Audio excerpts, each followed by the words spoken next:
I guess with the possible exception of Purim, there is no holiday like Hanukkah. And it's not just for the kids, as you know, and it's not just donuts and latkes.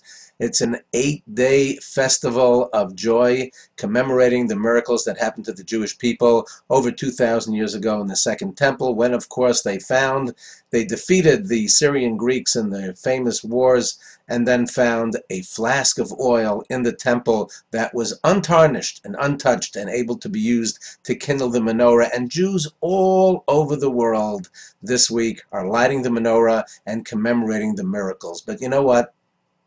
There's something much more that we have to remember this year when we light our menorahs.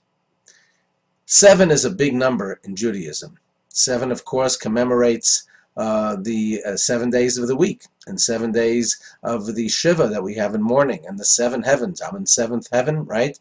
And there are so many different sevens, and actually there are even 7 branches of the menorah in the temple. Many people don't even realize that.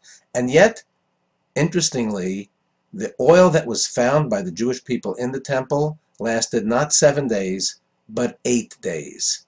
And people wonder why. And a lot of questions about why did the actual oil, instead of lasting just 1 day, why did it last 8 days? And there are different answers that are given, certainly about the time that it takes to find new oil. Maybe it would have taken another 8 days to get the new, fresh, pure oil. But there's another very important answer. And that is the one by the commentaries that say the significance of the number 8.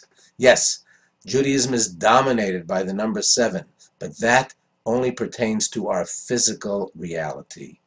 The number 8 symbolizes our ability to transcend the physical and reach something much, much higher. That is what 8 is really about. Truly, if you look at the number 8, you see that we are able to push ourselves beyond the limitations of what 7 represents. We are able to do far greater. And you know, and I know, that we can push ourselves greater and become greater people when we symbolize that number 8 and we think about the significance of how far we can actually go. The Jews 2,000 years ago, they believed in miracles.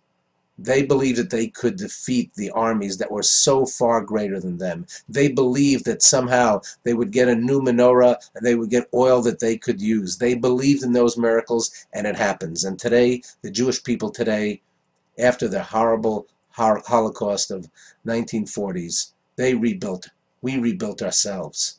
That was the greatest miracle, the miracle of survival.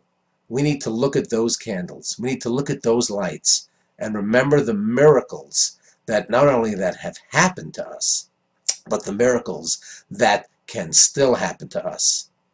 Let's think about those miracles. Let's use this section to write down, put a comment in of one miracle that you know of. A miracle that transcends all the others. Not because it's so unbelievable, but because sometimes we just forget about it. We don't even notice it. Use a comment section. Put down a miracle. Let's list the miracles that happened to us. That will be the greatest way to spread the light of Hanukkah. There are 7 notes in every octave. The 8th note is the same. The 8th note symbolizes a new beginning. This is a time for a new beginning and a time to recognize the miracles in our lives. Have a Chag Sameach, a wonderful Hanukkah. Watch those donuts, and always have something to think about.